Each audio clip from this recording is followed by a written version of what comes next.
thé de la vérité restauratrice Mivresse avec Dr Gaoudé, tu connaîtras la vérité et la vérité t'affranchira.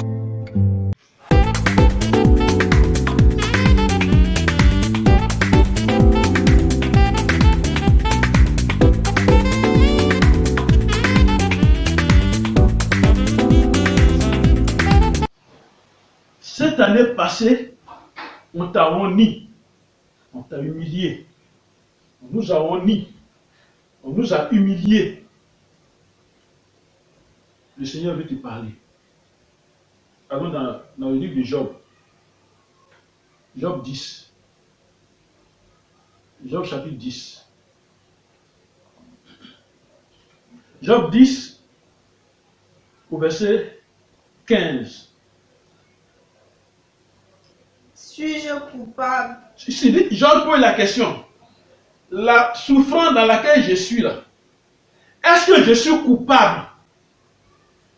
Malheur à moi. Malheur à moi. Suis-je innocent? Suis-je innocent? Je n'ose lever la tête. Rassasié de honte et absorbé dans ma misère. Rassasié de honte, absorbé dans la misère. Voilà ce que Job a vécu. Mais les enfants de Dieu n'auront jamais honte. Amen. Alléluia. Amen. Les enfants de Dieu ne seront pas rassasiés de honte. Non, non, non. Ils ne seront pas absorbés par la misère. Tout va se lever contre nous. Tout va se passer. Mais Dieu a toujours le dernier mot. Tout le monde peut prévoir quelque chose. Quand on est chrétien, cela n'empêche pas l'ennemi de prévoir ce que lui il peut prévoir. Il peut prévoir ta mort. Mais est-ce que c'est ce que Dieu a prévu? Amen. Amen. Veux-tu être dans cette nouvelle année avec ce bagage de l'année passée? Être rassasié de honte et absorbé par la misère, la misère? Veux-tu transporter cette honte-là, ce bagage-là? Allons dans le psaume 6, verset 11. Le psaume 6, verset 11. La parole de Dieu nous dit. Psaume 6, verset 11. La parole de Dieu nous dit.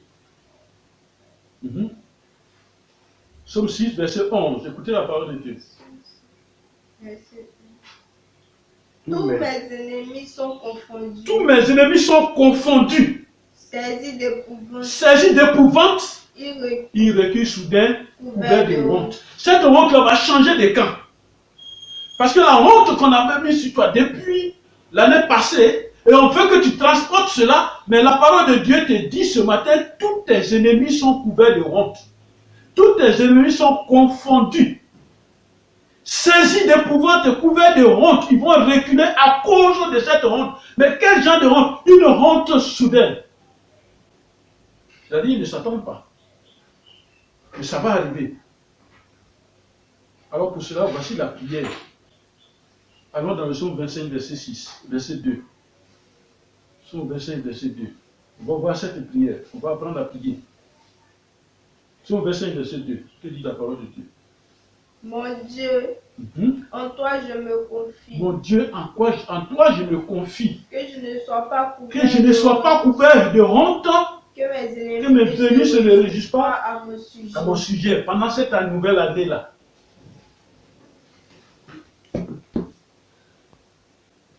Pendant cette année nouvelle, mon Dieu, en toi je me confie. Confions-nous à Dieu. Donnons-toi à Dieu. En toi je me confie que je ne sois pas couvert de honte. Amen. Amen. Que mes ennemis ne soient pas contents parce que je suis dans une situation de confusion, une situation de honte, que mes ennemis ne soient pas, que mes ennemis soient confondus, qu'ils ne se réjouissent pas à ce sujet. Amen. Alors pourquoi? On reste toujours dans le psaume. Psaume 34, verset 6. Psaume 34, verset 6. Pourquoi? Allons au verset 6 de psaume 34. Quand on tourne vers lui les regards. Il dit quand on tourne, parce que c'est quelque chose que nous devons tous retenir. Il dit quand on tourne vers lui, vers Dieu, vers Jésus, on tourne vers lui le regard, qu'est-ce qui se passe? On est rayonnant de joie. Et le visage ne se couvre pas de honte. Et on ne connaît pas la honte. Tu ne connaîtras pas la honte au nom de Jésus. Amen. Je pourrais parler de l'ancienne année pendant des heures. Cette année doit être une année de gloire pour toi au nom de Jésus. Amen. C'est pourquoi il a dit, le thème c'est cette année.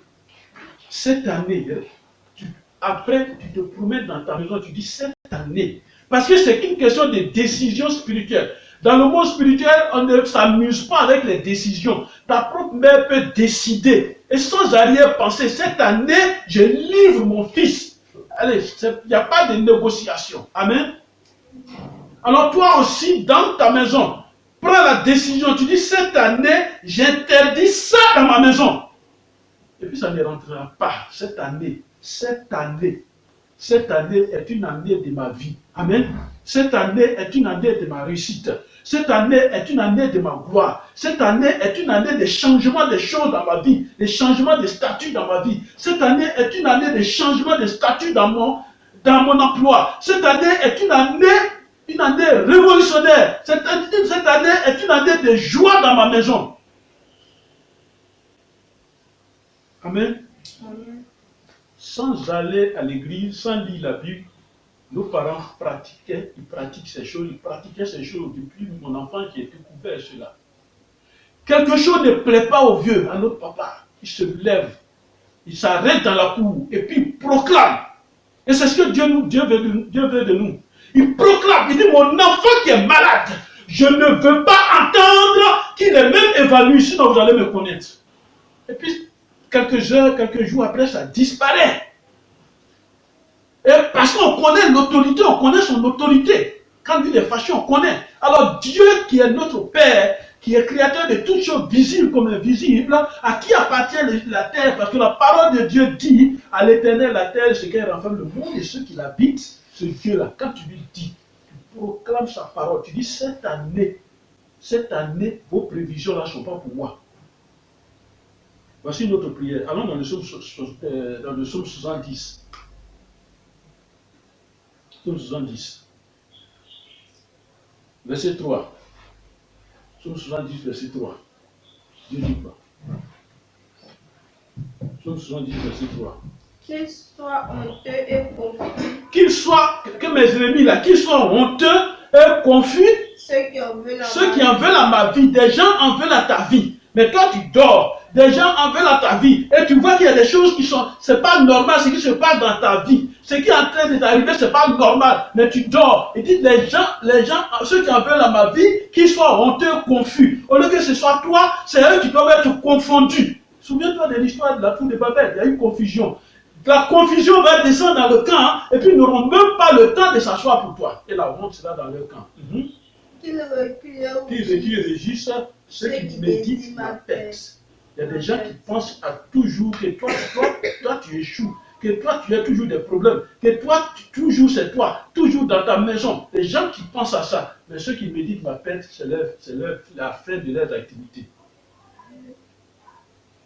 Amen. D'abord dans le psaume 71, verset 13.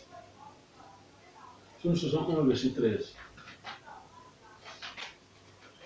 Psaume 71, verset 13. Que nous dit la parole de Dieu? Lisons. Psaume 71. Qu'ils soient confus. Ils sont confus. Anéantis. Ceux qui en veulent à ma vie. Ceux qui en veulent à ma vie. Qu'ils soient couverts de honte. Qu'ils soient couverts de honte. Et d'opprobre. Ceux qui cherchent ma perte. Il y a des gens qui cherchent ma perte. Voilà ce que Dieu réserve pour eux. Il y a des gens qui cherchent ta perte. Voilà ce que Dieu réserve pour eux. Il y a des gens qui, au lieu de penser à leur devenir, au lieu de penser à ce qu'ils vont faire pour avoir l'argent, pour être bien, non, eux, leur pensée là, leur travail toute la nuit, tous les jours, c'est mais pourquoi il a voiture? Pourquoi il a maison? Pourquoi il est riche? Pourquoi il réussit? Pourquoi il a ça? Mais ceux qui pensent comme ça, voilà ce que la parole de Dieu leur réserve. Amen. Amen. Amen.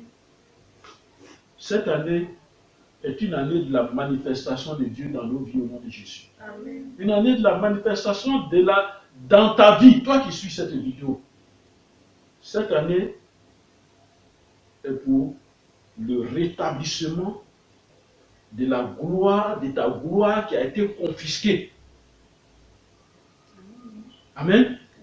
Esaïe va nous confirmer, Esaïe 43, verset 18. Cette prophétie qui vient de l'Éternel. Esaïe 43, verset 18. Écoutons. Écoutons. Je vous donne toutes ces prophéties parce que ce sont des paroles fortes qui viennent de la bouche de l'Éternel. Et elles sont vies. Esaïe 43, verset 18. Ne pensez plus aux événements. Ne pensez plus aux événements passés. Amen. Oubliez les événements passés. Ne pensez plus. Parce que l'ennemi veut que, dans la nouvelle année, l'ennemi veut que ta pensée soit encore en retard.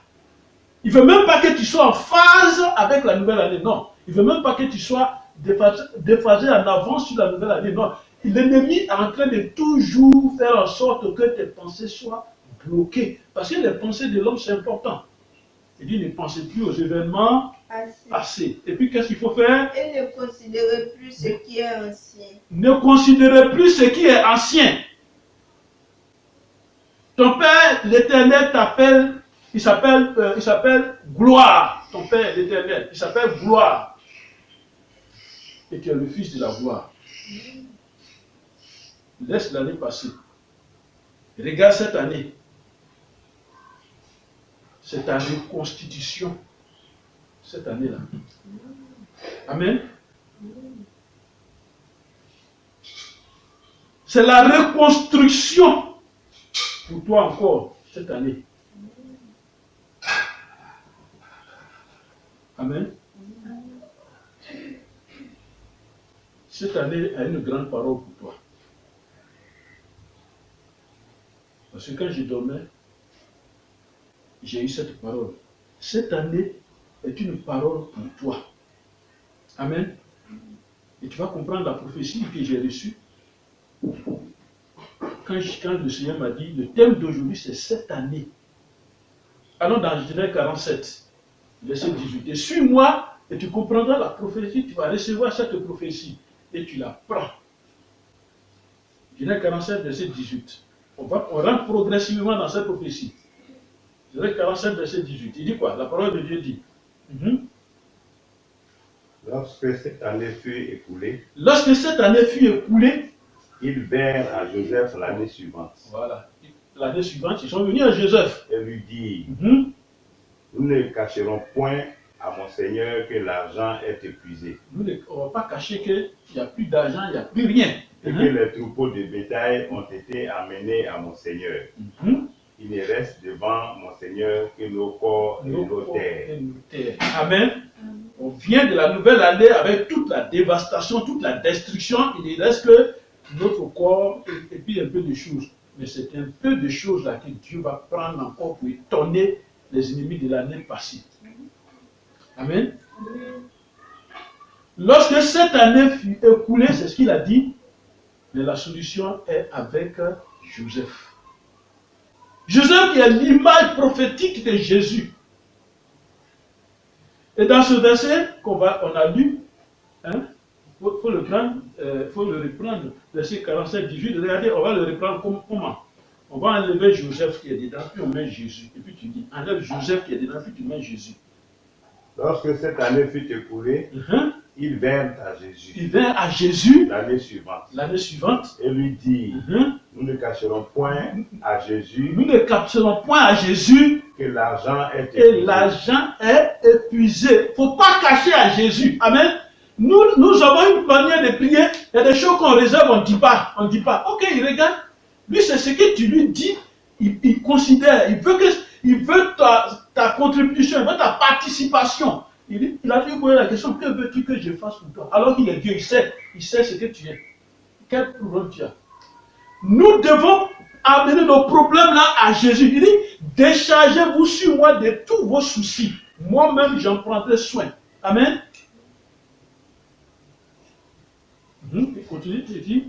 Nous ne cacherons point à Jésus que l'argent est épuisé et que les troupeaux de bétail ont été amenés à Jésus. Il ne reste devant Jésus que nos corps et nos terres. Nos corps et nos terres. Amen. Est-ce que ça, c'est pas une plainte devant Dieu, ça? C'est une plainte. Et je vous dis, c'est un secret. Quand tu déposes une plainte devant Dieu, le jugement qui vient là, non, je l'ai expérimenté. Amen. C'est pourquoi il y a une autre vidéo qui parle de la plainte. Allez voir cette vidéo de la plainte. Comment on dépose une plainte devant Dieu. C'est-à-dire quand on t'a fait quelque chose qui t'a fait mal. C'est-à-dire quand on t'a touché. Hein, plus profond de toi, on t'a touché. Tu déposes une plainte. Nous les humains, on croit qu'on a créé quelque chose. Hein. Non, ce n'est pas des plaintes. Dieu a déjà parlé de ça dans la Bible. On peut déposer une plainte dans la justice de Dieu. Amen. Alors dans cette année, chacun de nous retournera dans sa propriété au nom de Jésus. Amen. Lévitique 25, verset 13, dit, chacun de nous va retourner dans sa propriété. C'est-à-dire, tu vas retourner dans ce qui t'appartient. Ne te fâche pas contre Dieu, contre l'homme. Ne te fâche pas contre l'année passée. Ne te fâche pas contre les événements énervants. Regardez, on va retourner dans notre texte, dans Luc 13, verset 18. On va réécouter encore, comment on appelle ça? On va réécouter le vigneron parler. Luc 13, verset 18. On va réécouter. Et maintenant, on rentre dedans, on commence à rentrer dans la prophétie. On va réécouter. Amen. Réécoutons la prophétie. Luc 13, verset 18. Il dit encore, regardez. À quoi le royaume de Dieu est-il semblable? Luc 13, verset 18. Luc 13, verset 8, pardon. Verset 8, le texte du jour. Le vigneron lui répondit. Seigneur, laisse-le encore cette année. Un instant. Il dit, laisse-le encore cette année. Il dit, Seigneur, laisse-le encore cette année. Aïe, quelque chose qui ne produit pas. Immédiatement, par exemple, il faut l'enlever. Il dit, laisse-le encore cette année. Tu veux détruire ce qui t'a créé des difficultés ou des problèmes? Question. Laisse-le encore cette année. Lui, il devait produire. Il ne t'a pas attaqué, il devait produire, il n'a pas produit. Pose-toi la question. Il devait produire, il n'a pas produit. Pourquoi il n'a pas produit? Au moins, si il ne produit pas, et puis il t'envoie des flèches, ça te blesse, qui te pique, qui te fait du mal. Physiquement, j'allais dire, ok, on l'enlève. Quand tu rentres dans ton champ, il ne te touche pas, il ne te fait pas de mal. Mais il ne produit pas. C'est comme si tu achètes une télévision, tu déposes, ça marche un peu, puis ça ne marche plus. On fait tout, ça ne marche pas. On fait tout, ça ne marche pas. Il dit, laisse-le un peu. Amen. Vous voyez, moi j'ai cette philosophie-là. Quelque chose qui me fatigue là. Il dit, il faut le laisser là d'abord. Dans la maison, quelque chose, il dit, laissez-le là. Laissez-le là. Et puis que j'ai eu cet enseignement. Il dit, laissez-le là. Et puis je ne m'occupe pas. Si c'est la télévision qui est gâtée, puis tu ne veux pas que je regarde la télévision, non? Laissez-le là. Et puis j'écris, hein. Il dit, tu ne veux pas que je regarde la télévision? Ok, reste là. Et puis quelques jours après, quand on revient, on met en marche, ça marche. Amen. Amen. Amen. Ça ne va pas, ça n'a pas été productif. Alors le vigneron dit, laisse-le encore cette année. Alors, pourquoi il dit ça? À la suite, il a dit, je prendrai toutes les dispositions nécessaires à la production.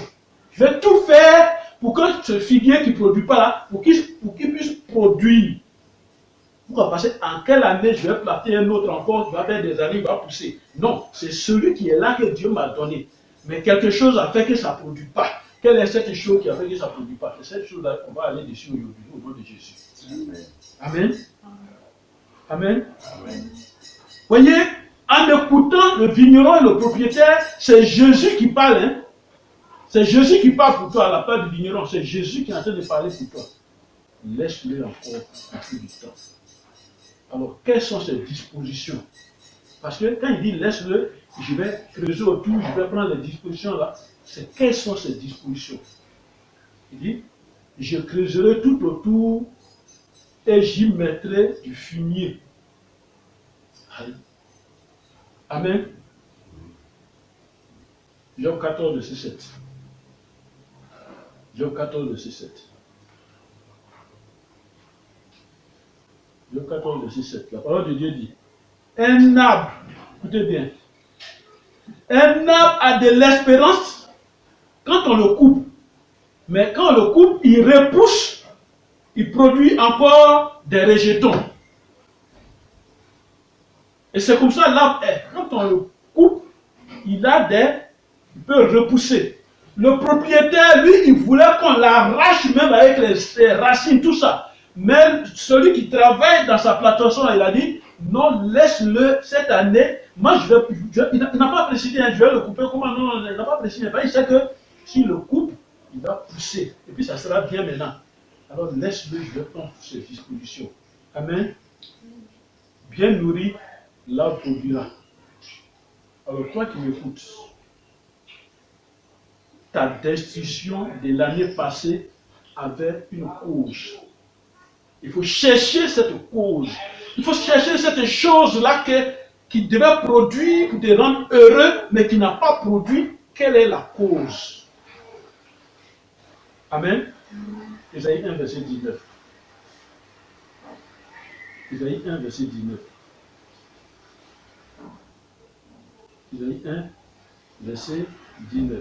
La parole de Dieu nous dit, si vous avez de la bonne volonté, et si vous êtes docile, la bonne volonté, vous êtes docile, vous mangerez les meilleures conditions du pays. Tout ce que Dieu nous demande, la bonne volonté, et docile, la bonne volonté, vous mangerez les meilleures productions du pays. Les meilleures productions du pays, de notre pays, c'est pour les gens de ce pays, c'est nous les enfants de ce pays, tu dois manger les meilleures productions du pays. Tu dois manger les meilleures productions de ton village. Tu dois manger les meilleures productions de ta maison.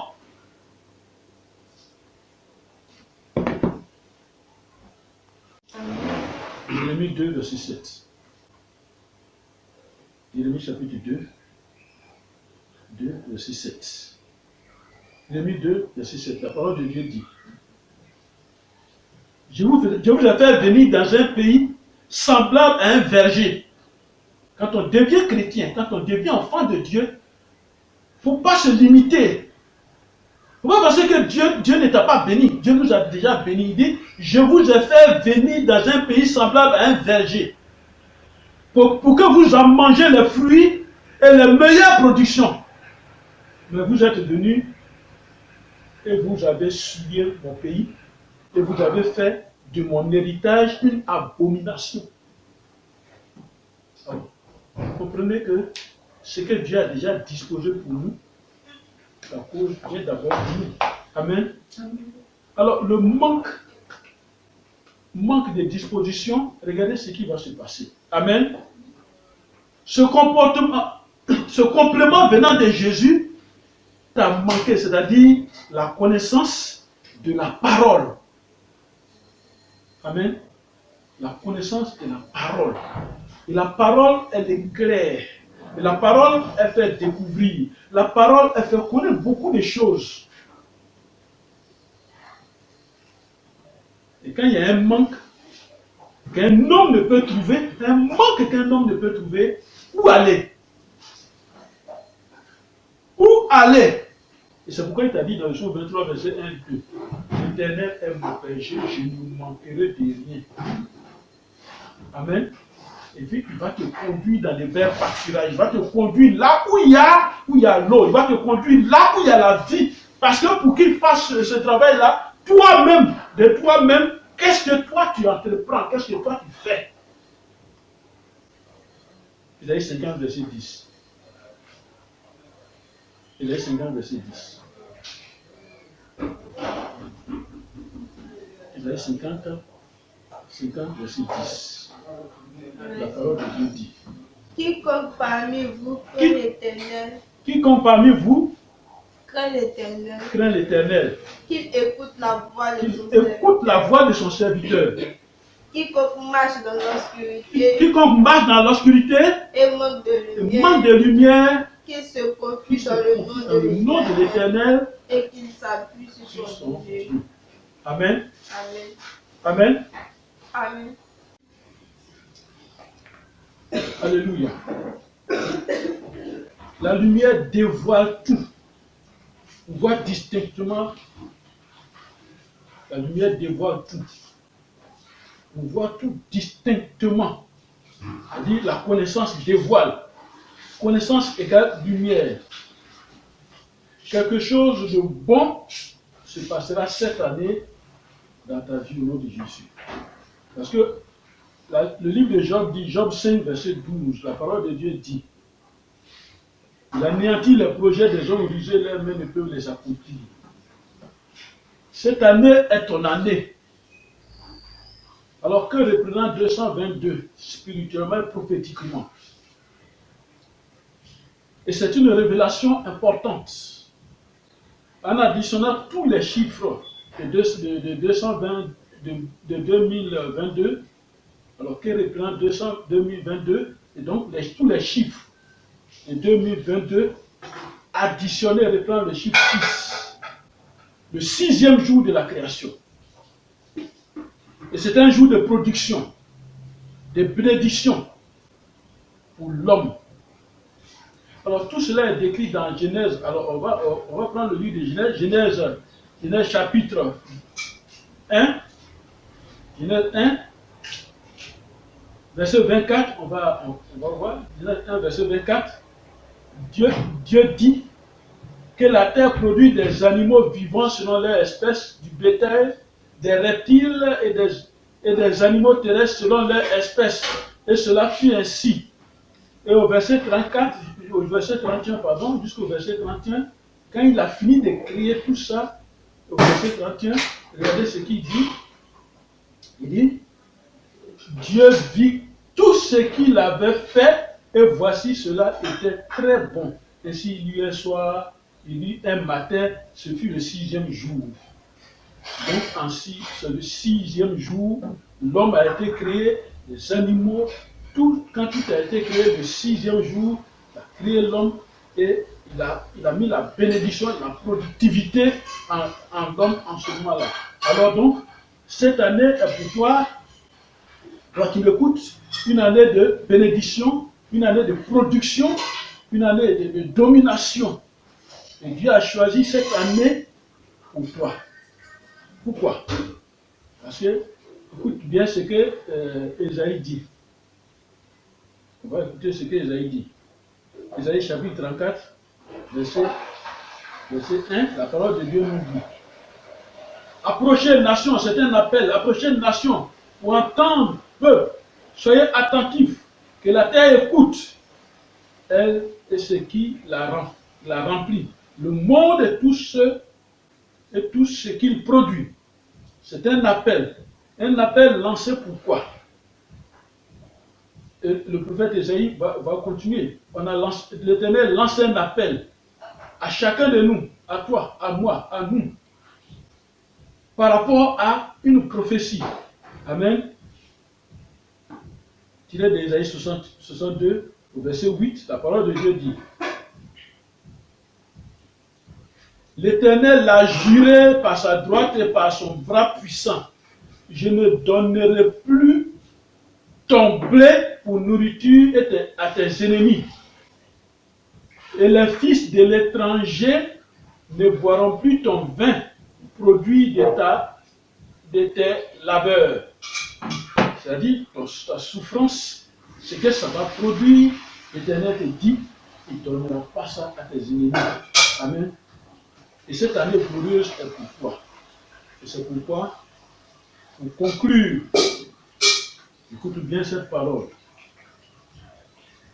Cette année est la nouvelle année qui te fera oublier. Oublier quoi? Oublier les jours sombres de l'année passée. Tu connaîtras que tu as un Dieu. Alors donne ta vie à Jésus. et il fera tout pour toi. Confie, soumets-lui cette année pour qu'il la gère pour toi. Accepte Jésus comme ton Seigneur et ton Sauveur. C'est, vous savez, l'influence et les conséquences des mauvais actes de l'année passée vont te quitter dans cette nouvelle année au nom de Jésus. Ne t'en souviens pas. Cette année, c'est ton année de bénédiction. C'est ton année de production. Que tu as écouté cette parole, que Dieu te bénisse. Que Dieu soit avec toi pendant cette année qui est ton année de gloire. Au nom de Jésus. Amen.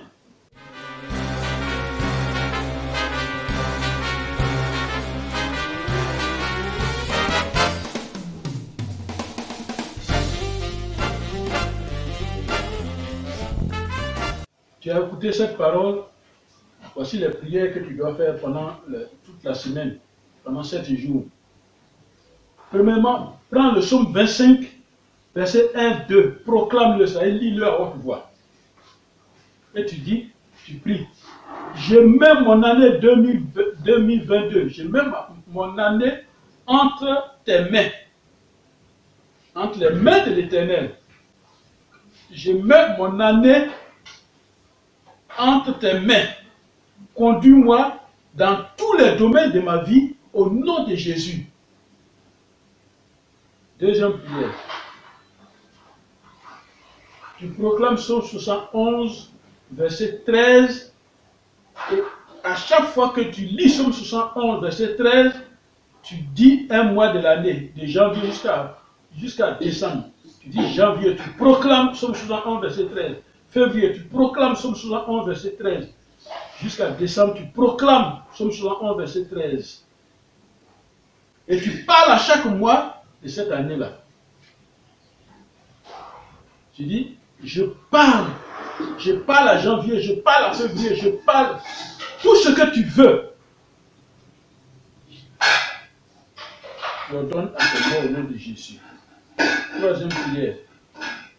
Ciel, prêtez l'oreille. Terre, écoute ma parole. J'ordonne à toute la création de s'opposer aux actes maléfiques de mes ennemis au nom de Jésus. Quatrième prière. Que tous les projets de mort, d'accident, d'insuccès, de maladie, de pauvreté contre moi soient voués à l'échec au nom de Jésus. Cinquième prière. Pendant cette année 2022, que tous mes jours soient lumière et mes nuits sans cauchemar ni envoûtement au nom de Jésus. Sixième prière. Éternel, en cette année 2022, sois mon bouclier dans tous les événements de ma vie pour que ma récompense soit très grande à tout moment au nom de Jésus. Septième prière, tu rends gloire à Dieu, tu remercies ton Dieu pour l'exaucement de toutes ces prières au nom de Jésus. Amen. Papa, ton enfant a écouté, ton enfant a suivi ton enseignement. Bénis-le au nom de Jésus. Que cette nouvelle année dans laquelle il est rentré, Papa, que ta présence se fasse sentir dans cette année au nom de Jésus. Sois avec lui, accorde-lui ce que son cœur désire. Et que toute opposition à ses projets soit vouée à l'échec au nom de Jésus. Que seule ta gloire dirige sa vie, ses projets, au nom de Jésus. Amen. Merci.